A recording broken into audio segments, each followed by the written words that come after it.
Hey everyone, welcome back to the channel. So if you're new here, my name's Ray and I just started my third year doing physics here at Cambridge. So in this video, I'm going to be talking about some personal mistakes and some academic mistakes and some of the lessons I learned from them. There will be timestamps in the description down below, so do feel free to skip around. So my first mistake, as cringy as it sounds, was not realizing sooner that the world is so much wider than it appears to be. So I think this is a common trap that many people in secondary school can fall into, in thinking that this year group of 200 to 300 people that I'm going to know for the next 5 years are basically the only set of people I'll ever know in my entire life, or something like that. And if you don't get along with this set of people, then you probably won't get along with anyone else in life. And that can be like a dangerous mistake to fall into, because it can lead you to become too much of a people pleaser and pleasing too many of the people around you and trying to force yourself to be more like others around you rather than trying to be more yourself.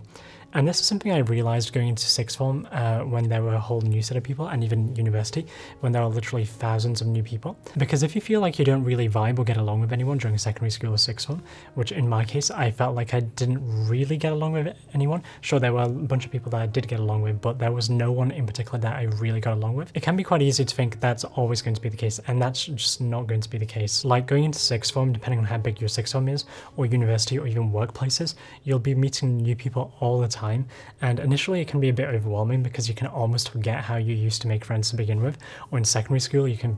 just think these are the friends I've always had. I can't even remember how these friendships formed. So it can be a little overwhelming at first, but it can be really nice as well, because you find so many more people that you get along with, especially like later in life in university or like workplace and stuff. So this trap of thinking that the 300 people in my secondary school are basically like the entire world or something led me to like become too much of a people pleaser and try to please like those around me, and just trying to make myself more like other people around me rather than being more myself.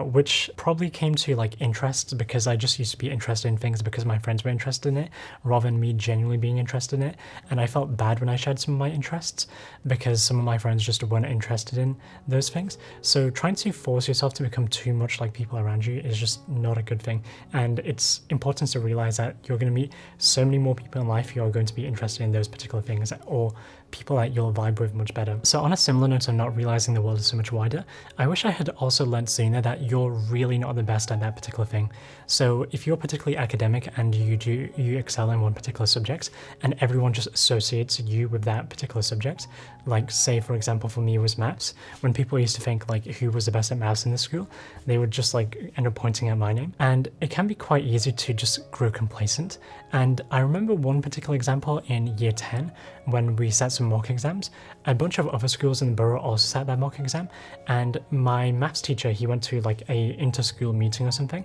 and they were comparing results between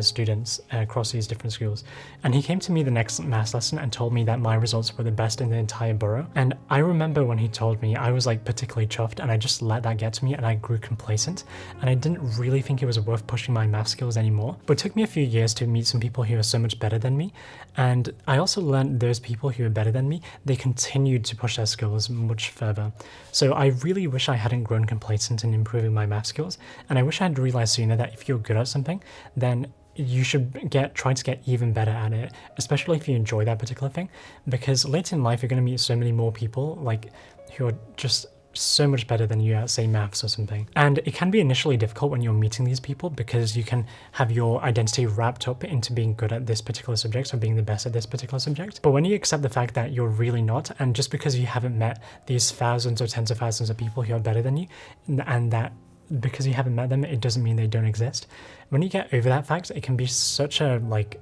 fulfilling feeling, or just so much better, because then you can focus more on actually enjoying the subject rather than having your whole identity wrapped up in being good at it.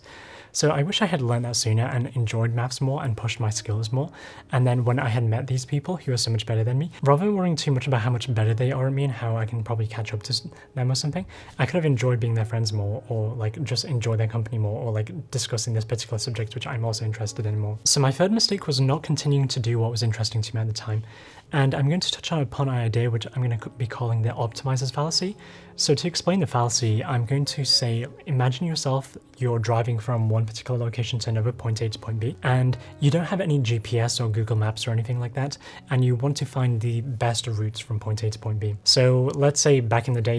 you got your paper map out, and you'd look at where point A is, where point B is, and generally have like a general direction of where you need to be going along which motorways and whatnot.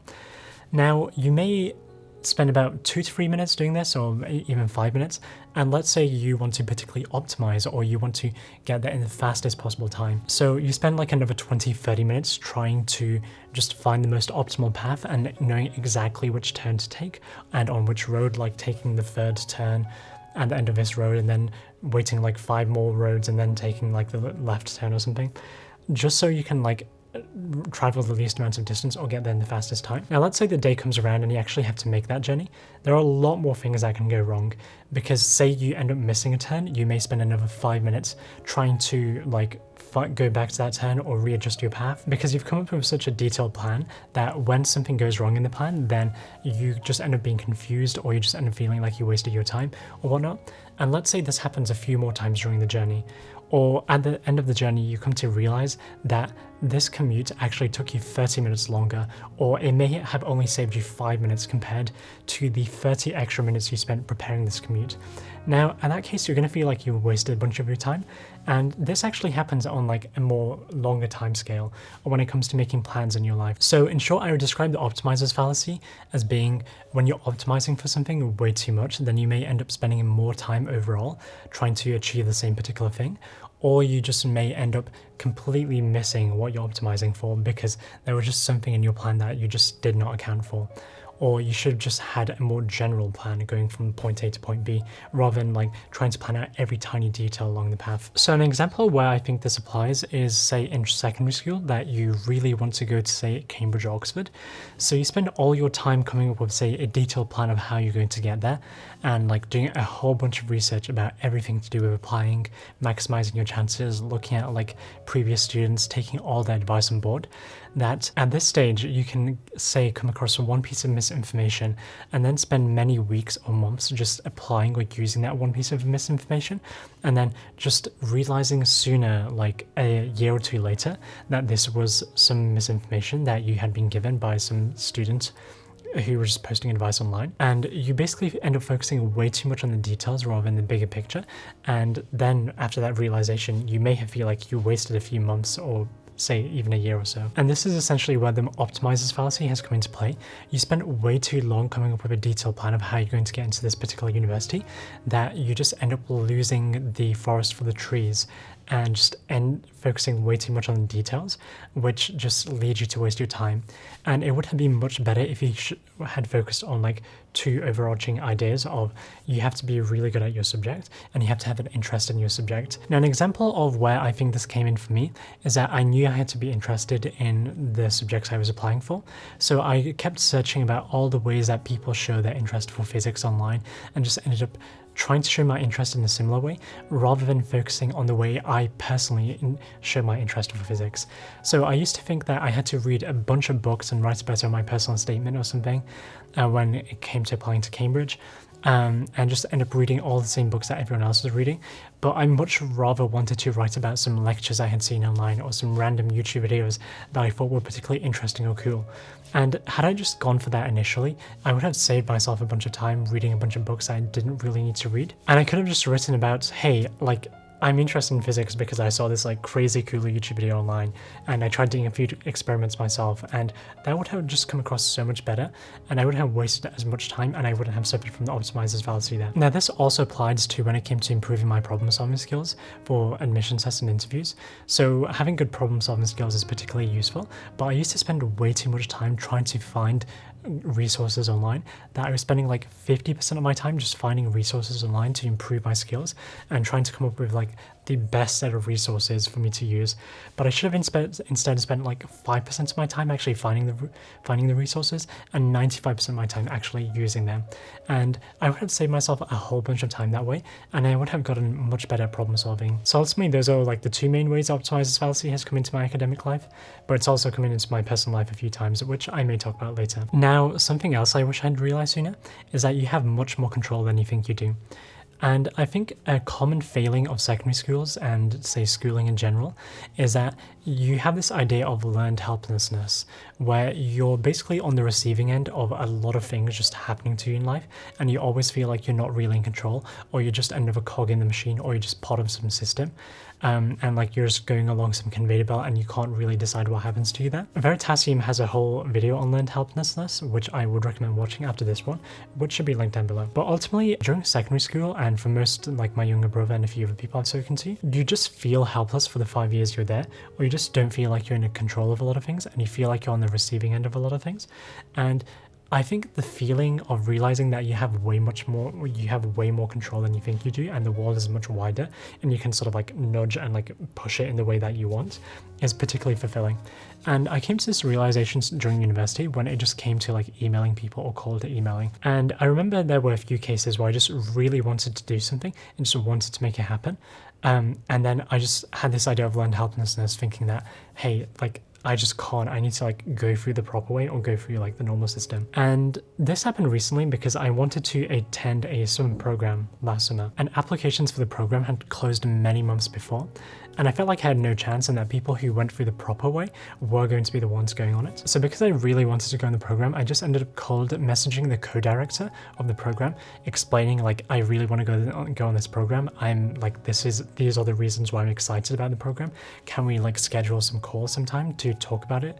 And then she ended up saying yes, and we had like a 2-hour chat. And at the end of the chat, she was like, I'm pretty convinced that you would be a good fit for this program. And it was the idea of like just going through the back door, or just not going through the normal application process, which was just so much better, or I just found so much more fulfillment from. And this idea of like thinking about the ways you want to shape the world around you and controlling the world around you, and then just making that happen, can be a particularly fulfilling feeling. So ways in which I think this could have been applied when I was in secondary school is there were many times where there was some particular famous person or some author, YouTuber, a person doing a podcast or anything in between, who I was particularly interested in, and I really wanted to speak to them. Rather than just giving up and thinking, damn, there's no way I'd be able to speak to this particular person, I should have just gone ahead, cold messaged them, found them on whatever social network they are on, and just sent them a message being like, hey, I really like your stuff, like, can we just chat about, like, these are all the reasons why I like your stuff, can we chat about X, Y, and Z, and then just try and schedule a call with them. I think that would have been so much more fun and so much more better, and it would have like just opened my eyes up to much more opportunities. And I think this is another point I want to mention more, of just speaking to people much more, and speaking to like people who are older than you much more as well, because something I find particularly useful is trying to gather as many data points from, like, I call it gathering data points, speaking to as many people about the future, and sort of say people who are in existing careers, asking them why they're in that particular career, the journey that led up to that point, what their plans for the future are, and basically trying to understand as many people as possible to some degree. Because for a lot of these decisions, say when it comes to speaking to enough people about the future and their career and what they like about it and don't like about it and whatnot, for many of these decisions, whatever decision you come to, you feel much more confident and much more comfortable in, knowing that you've spoken to enough people and you've gathered enough data points from these people. So I personally found that particularly useful this summer, because I tried to speak to as many people as possible about these particular questions, and I've got a whole bunch of responses and ideas which I thought were really cool in doing the future. I just realized weren't as cool as I thought they were, which was particularly beneficial for me. And ideas which I had never really considered, I'm now considering much more, because I had just spoken to enough people. So even when it comes to, say, secondary school, there aren't enough people around you to speak to. If you really want to, say, go into this particular industry, or you really want to do this particular degree, or really want to work at like some particular company in the future, then just making, say, a LinkedIn account and finding people who are doing that particular thing by learning to use LinkedIn well, and just like sending them messages on LinkedIn being like, hey, I really like the stuff you're doing, or I really like this thing you're doing, can we just like schedule a Zoom call sometime and just talk about it? I think that can be particularly useful. And during this time, you will have a whole bunch of people who will say no, or who will straight up ignore you, which is completely fine, because for many of these cases, you literally just need one person to say yes, and that one person saying yes could just completely change the game for you.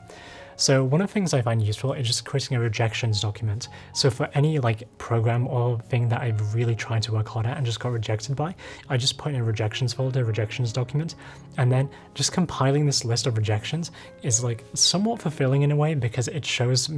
it shows me, like it shows to myself that I have been trying particularly hard and trying to do a whole bunch of really interesting things. So yeah, basically you have a lot of power to shape the world around you, and